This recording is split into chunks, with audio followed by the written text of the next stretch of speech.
자, 여러분 안녕하십니까? 저는 아브람정이고요. 오늘 시간에는 우리가 성공하는데 또 운이라는 거가 달라요. 참나. 운이라는 것까지.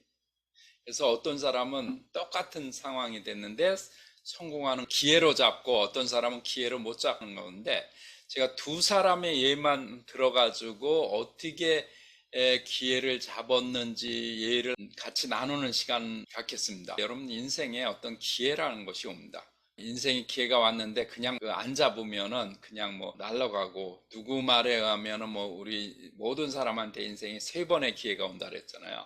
그걸 제대로 잡느냐, 세 번 중에 한 번이라도 제대로 잡느냐라는 그런 것 때문에 이제 성공하고 안 성공하고라는 거를 결정된다 그랬는데, 유튜브에 보니까 뭐 기회를 잡는 5가지 방법, 그래서 1 이렇게, 2 이렇게, 3 이렇게, 그것도 중요한데, 기본적으로 오늘 말씀드리고 싶은 것은 그 사람의 인생에 대한 간절함과 그리고 생각 자체가 어떻게 되느냐에 따라서 기회를 잡을 수도 있고 못 잡을 수도 있고 라고 생각하는데, 두 분을 말씀드리겠습니다. 첫 번째는 이명박 현대건설 회장입니다.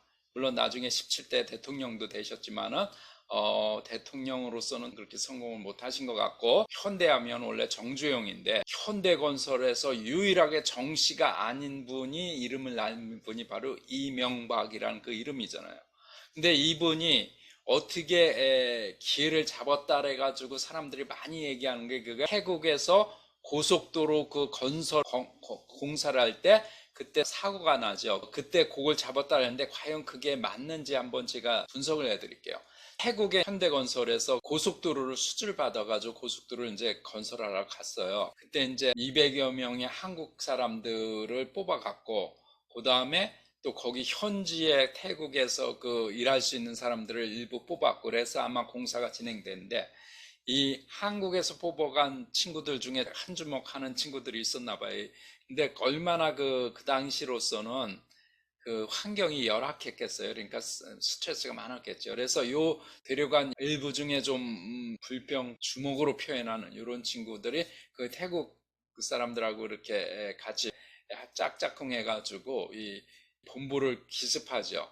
근데 그때 거기에 누가 있었냐면 이명박이라는 신입사원이 있었어요. 무슨 뭐 부장 과장이 아니고 신입사원이 있었는데, 거기 있던 간부들이 다 도망갔어요. 이명박은 도망갈 수 없어가지고 그 금고를 끌어안고 있었다는 거 아니에요. 그래서 막 칼로 막 위협하는데도 결국은 끌어안고 있어가지고 나중에 정주영 회장님의 귀에 들어가가지고 거기서 이제 눈에 뜨기 시작해가지고 결국은 현대 회장까지 됐다. 이게 이제 스토리잖아요. 그죠? 그 무협지 같은 스토리인데, 물론 그럴 수도 있겠는데, 그러면은 다른 그 중역들은 다 도망갔는데 목숨이 왔다 갔다 하고 뭐 막 칼을 휘두르고 이렇게 하는데, 이명박은 왜 금고를 끌어안고 이걸 지켜, 나중에 결론적으로 정주영 회장님의 눈에 들었지만은 그게 어떻게 그렇게 됐느냐 이런 얘기예요. 저는 이명박 신입사원의 인간성과 그리고 삶에 대한 절박함, 절실함이 그거를 가능하겠다 생각해요. 왜냐하면 실제로 죽을 수도 있었잖아요. 술 먹고 막 칼 들고 들어오는 그 노무자들이 무슨 짓을 할지 어떻게 알아요. 근데 이게 탈취당하면은 어떻게 될 건가라는 생각이 갇혔기 때문에 이거를 확실하게 끌어와서 결국은 저거 됐는데, 물론 그게 정주영 회장님의 머리에 임프레션이 됐겠지만은, 그럼에도 불구하고 정주영 회장님이 자기 씨, 정 씨로 회장을 만들고 싶지 남의 성인 이 씨를 회장으로 만들고 싶었겠어요? 근데 워낙 이명박 신입 사원의 능력이 출중하니까 기회로 연결된 거죠. 근데 그 기회에 연결되는 거는 이명박의 인성, 삶에 대한 간절함, 내가 여기서 뭘 해야 된다라는 그 생각, 정체성, 뭐 이런 것 때문에 기회라는 이름으로 정주영한테 눈에 픽업이 돼서 그다음부터 유심히 봤겠죠. 그러면서 이제 승승장구 하는데, 이명박 씨는 그렇게 해서 현대건설 회장님이 됐는데, 그러면 반대로 기회를 잃은 사람 얘기를 한번 볼게요. 저는 이번에 이강인 선수하고 손흥민 선수하고의 그 무력적인 충돌 때문에 여러 가지 문제가 있었고 말이 많잖아요. 근데 저는 여기에서 국가대표 감독이 될 수 있는 절호의 찬스를 잃어버렸다고 생각하는 사람이 한 명 있습니다. 그 사람 누구냐면요, 크린스만 그 독일 사람이 국가대표 감독으로 오면서 그 독일 사람들의 그 코칭 스텝을 많이 데리고 왔을 거 아니에요. 근데 거기에 누가 한국 사람이 코칭 스텝으로 들어가 있냐면 독일어를 잘하는, 그리고 크린스만 감독하고 아마 인적 저거가 있었겠죠. 누가 있냐면 차두리라는 코치가 들어갔습니다. 크린스만 국가대표 감독은 약간 그 자유방림형이잖아요. 그 여러 가지 뭐 실력 문제 그거는 이제 둘째치고 방림형입니다. 이렇게 콱 히든크장 저 감독처럼 콱 잡아가지고 자기 뜻대로 하는 그런 게 아니고 방림. 이런 경우에 누가 이강인하고 손흥민 이런 무력층들이 일어났을 때 이거를 어떻게 잘 봉합을 시킬 수 있었느냐라는 그 역할을 해줄 수 있는 사람이 누구였느냐? 저는 코치진에 합류한 한국 사람인 차두리 코치라고 생각을 합니다. 차두리는 손흥민이나 이강인의 선배잖아요. 존경받는 선배일 겁니다. 그래서 차두리가 잘 중재를 했으면 이게 스무드하게 넘어갔을 거예요. 요르단을 이길 수 있었을 것 같아요. 근데 그걸 못하니까 패스가 안 되잖아요. 패스가 당연히 안 되죠. 왜? 패스 잘 되면은 이강인이 날리는데 다른 선수들이 그걸 어떻게 봐요? 그나마 손흥민이니까 이강인한테 패스 열심히 주지만은 또 이강인은 한성질 하잖아. 자기한테 패스 고분고분 안 온다는 거 느끼지 않겠어요? 그런데 그럼 또 막 이렇게 잘하겠어요? 오로지 자기 실력으로 골을 넣어가지고 이름을 날리기를 원하는데 그 정도 실력은 또 안 되거든. 메시 정도면은 그냥 막 몇 사람을 휘둘러가지고 혼자의 그 능력으로 골까지 넣는 게 메시인데, 이강인 선수가 실력이 꼴등하고 뛰어나지만은 아직 메시 수준은 도달 안 했거든요.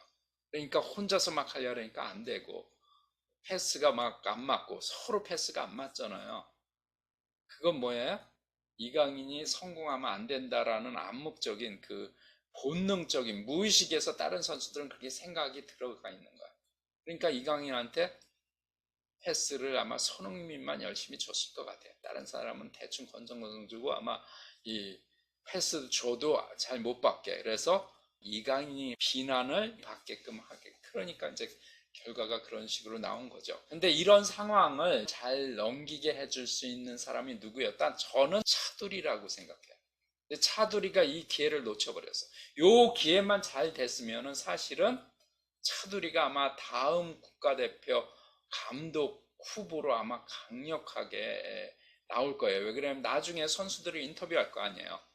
이런 일이 있었는데 차두리 코치님이 잘 융합해가지고 우리가 이렇게 해가지고 우승할 수 있었다라는 그 인터뷰를 안 하겠어요?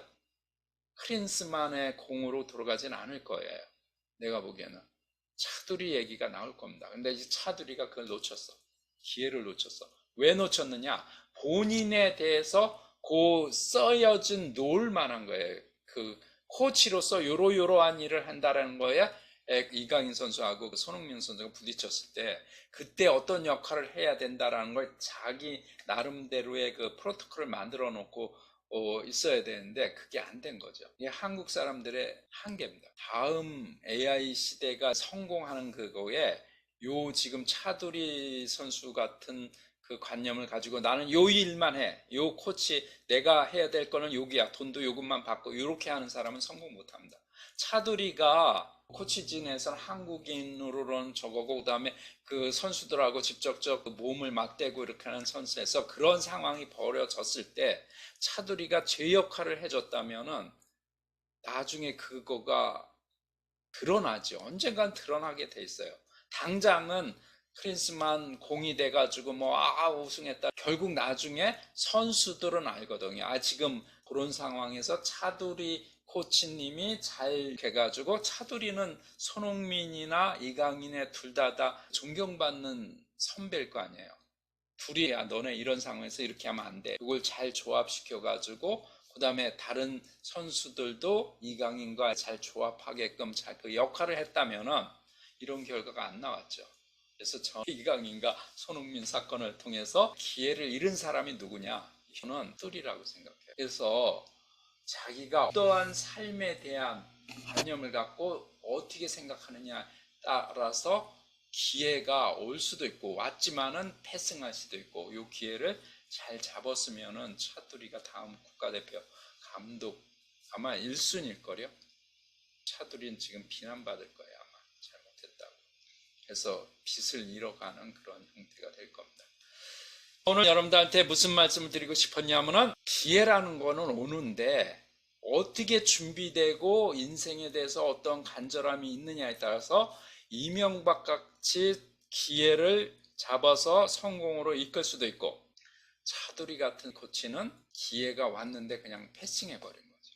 그래서 우리가 인생을 어떻게 보느냐, 삶에 대한 간절함이 어떻게 있느냐, 어떠한 생각을 가지고 있느냐라는 거를 성공하는 기회로 잡고 그 차두리 선수가 아마 못한 거는 주인의식이 좀 부족한 거예요. 주인의식. 이게 내 나라의 국가대표 선수다라고 했다면 이렇게는 안 했을 것 같아요. 이거는 크리스만 거다라고 생각을 하고 나는 그 중에 그냥 코치 역할만 하면 돼 이렇기 때문에 아마 이 기회를 놓쳐버린 것 같아요. 그래서 우리도 좀 주인의식 같은 그런 걸 가지면서 우리 인생을 컨트롤해가면서 사는 그래서 성공하는 그런 사람이 됩시다. 자, 우리 성공합시다. 자, 성공하려면 뭐를 해야 돼요? 제일 먼저 뭐 해야 돼요? 구독 눌러야 돼. 구독 누르시고 다음에 봬요. 자, 그러면 성공을 가지고 다음에 또 오겠습니다. 빠이빠이.